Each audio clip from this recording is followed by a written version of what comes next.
But yeah, that's awesome, man. I'm gonna really be sad to see this place go, and I'm pretty sure a lot of people are too. But generally, from like, you know, when you have things that happen that are a bummer, there's always a good thing that comes from it. So you know, I don't want to see glum and whatnot. You know, this can't be like a super heavy bummer interview. And you know, like, because woe is me, I play that card well sometimes. But like, you know, I just it's just a matter of things eventually here are gonna something's gonna change. And you know, I already feel like things are moving in a better direction. I'm slowly unattaching from all of this material. You know, and that's probably what has been the hardest thing to do, is unattach from the things that I've been around for 15 years.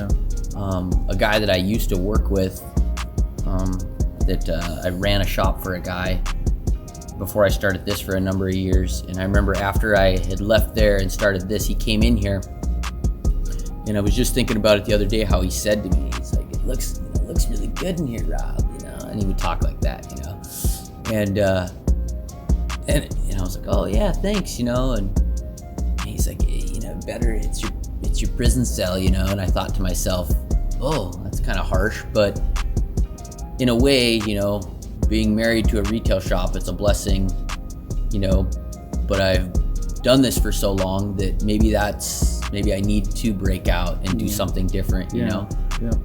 I just would really like to stay in the industry in a way, with skateboarding, you know, snowboarding. But as you get older, I'm 43 years of age now, it's like, what am I gonna do? How can I stay relevant, maybe the word, you know, and not even relevant. I want to just be an asset, you know, to skateboarding. And now maybe I can do it more in a positive way, where before, you know, I hope that I didn't influence a lot of kids in a negative way. And I would see that when I would smoke cigarettes snowboarding. I would see that, like, you know, kids looking up to some of the older guys and then them smoking cigarettes, and I always felt so bad. And so now I'm hoping that some of these kids that knew that I probably used substance, hopefully now they can take it as, hey, this is a positive thing, you know. He can still skate and he can still be in this, you know, scene without having to use anything. I thought about starting like a Skateboarders Anonymous club. You know, it's a 12-step program. You know, it would be kind of cool. I agree. You know, like you could, like, it'd be like maybe at the skate park, Hillside, at noon on Sundays. You know, high noon, but you can't show up high. Right. You know, would be kind of cool. And that's a good idea. And that was something I thought of a while back. I was actually in treatment when I thought of that. And it would just be, you know, just to kind of show these kids, because for so many years I think that some of the kids knew that we were under the influence of substances, you know, skating, and it's a huge part of skateboarding. That can be, you know, it can be a negative side, which you know, my wife pointed out to me, and I didn't even like to hear it one day, but she's usually right. But, you know, we were watching a video and she's just like, God, these guys have such bad attitudes, you know, because like guys are yelling at people like, get out of here, and they're just like, you know, F you, and it's like, not all of skateboarding is like that, but it's portrayed in that way a lot. And so now I you know, I kind of feel bad because it hurt me when she said that, but then I thought, you know, more and more, she's right. We kind of do go around with some bad attitudes sometime, and so hopefully that's something I can do is bring more of a positive to it from here. That's what I'm hoping to do. So see. So like, and skateboarders do get the reputation of being rebellious and you know, out of control. And that's the cool thing about it, is you can be wild, right? But and then we take it into the city, into, you know, places, but it's not all like that. You know, I believe that it's the small handful of people that stand out, and then it's like, oh, this one person did this, all skateboarders are bad. You know what I mean? It's like that can go with any topic. You know what I mean? Race, religion, whatever. That's all it takes. It's just the handful of minorities to just mess it up for the majority. Skateboarding is also an outlet. You know what I mean? A lot of people like myself picked up skateboarding as something to do. I'd rather skateboard as a kid, as a teenager, and stay out of trouble. You know what I mean? And sometimes, you hang around like-minded people or people who are in the area, and sometimes they skateboard too, but then they also abuse substances as well. You know what I mean? That never got my attention. Well, I was never attracted to that. I've seen people do it, but then I just stayed away from it. So but now I would say that I would casually or socially, partake. But then, I wouldn't go crazy with it, you know what I mean? But yeah, and I've never said that, on camera either. But yeah. And it's just been recently too. I've never done it until recently. It was weird. And the way it happened was I was like, all right, in the name of science. And so, but yeah. Yeah, for me, my thing was, I know that I have an addictive personality, and that's why I love skateboarding so much. And I just grabbed onto it, latched onto it, and I know if I do the same thing with alcohol or substances, it'll probably be a rabbit hole for me. Some people can cope with it better than others, and I think that I would have destroyed myself. Yeah. Yep. But yeah, I want to thank you for taking this interview with me. And I know that you have one trick, you said, right? Maybe two. Okay. I'm going to say two, but probably just do one. Okay, great. Let's hope he does too, guys. All right, thank you. You bet. You're welcome. Thank you. Oh, by the way, here, let's get this on. What is your favorite music? Oh man, favorite music. That would be tough. I like listening to a lot of things, like what's on the Pandora right now, like Grammatic Radio, Grateful Dead Radio, anything that brings up emotion, makes me feel good. That's what I'm trying to jam to, is feel good music. And I've listened to a lot of the music that you like, and I like him also. Like last year, you got me into Alan Watt, Chill Step, and I'm still listening to it a year later. Alan Watts, yeah, he's a guy from the 50s. I don't even, I think that they put his spoken word over music. Yep. That dude's, and it's just it goes together well. Yeah. Yes. He is a philosopher, actually, right? Yes, I believe so. Yeah. Alan Watts is very interesting. Yeah. Well, hopefully we can get some of that in here, and then some of the other ones you said.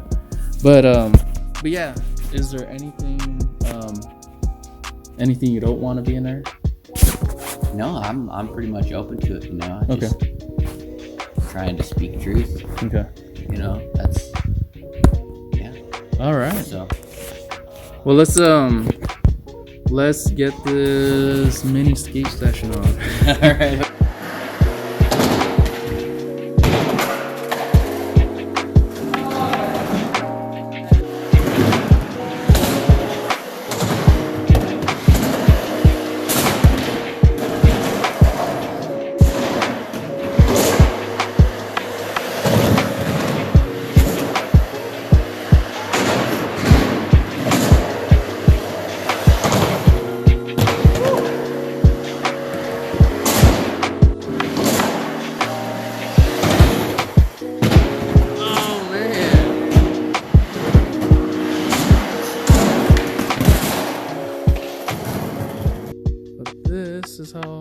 Savvy looks right now. They're in the process of closing down the place.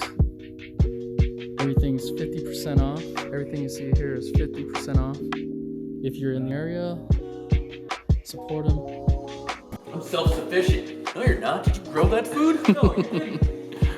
So like, okay, let's see here. Here, how's you gotta do it? Would be like,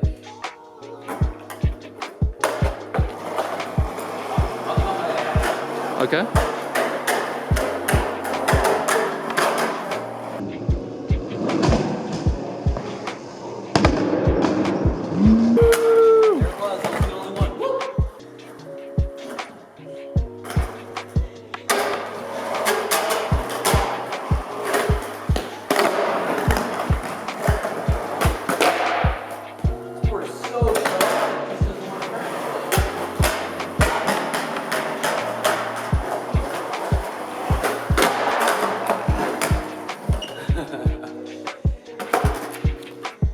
Nice.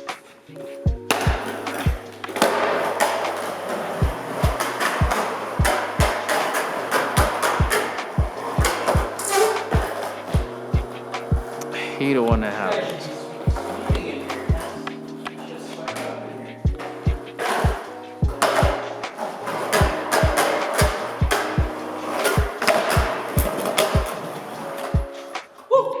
that's about the only tricks I could do. Do a burnout on the mini bike. Burnout, let's Well, do I mean, it. not a burnout, but like. This might be a cool photo. Let's see. This used to be in my backyard. Uh-huh. Nice. A lot of scrap. This right here is definitely an influential picture. That was the first powder day ever. My mom's ex-boyfriend John took me to Red Lodge. It snowed like a foot overnight. Definitely freedom. Freedom! Yup. Crazy shit.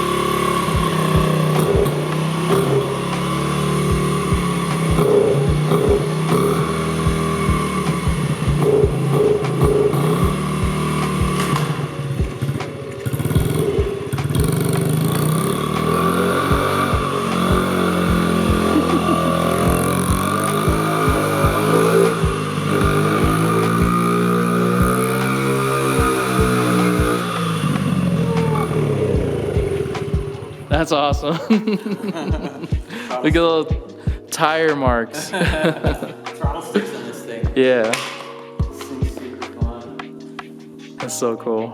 I could have just launched it off there into that garbage pile. It's like, holy shit, dude, you alright? That's so cool. Right? Two-stroke smoke. Just got the tire fixed so I can drive it in here. It's funny. Nice.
Jake the Snake Pliskin, Saxon. That's what they called him. That was his goofy nickname. Steve Johnson, ripping. Nate and Nick, so good. Look at this, this is crazy. Where is it at? This right here is the other one to this. I'm trying to find. I had some guy like paint the back of the building. He said he was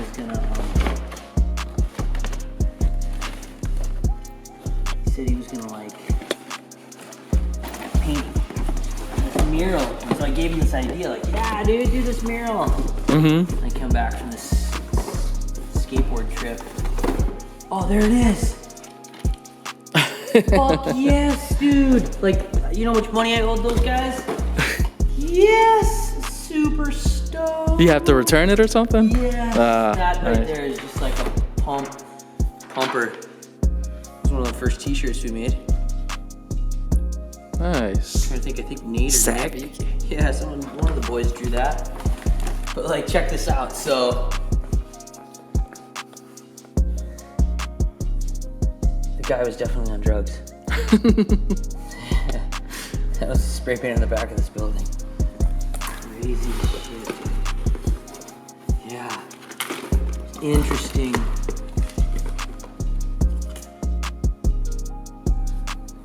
By some weird mineral.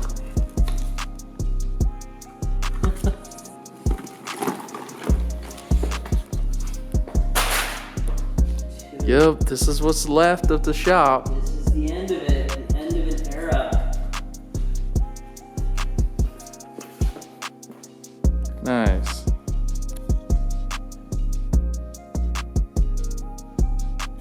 That's an old business card. Yeah. Shit, I'm like, can you paint this? It's right here, super bad on the paint. Give me a check here right now.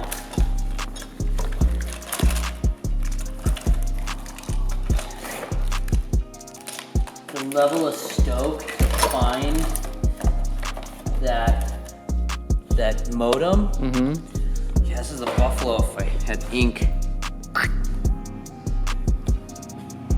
Yeah, this is pretty dark. Yeah. Dang it. Cool. Yeah, man. How you feeling? Not bad. Not bad? Good enough. Yeah. Awesome. Really hyped.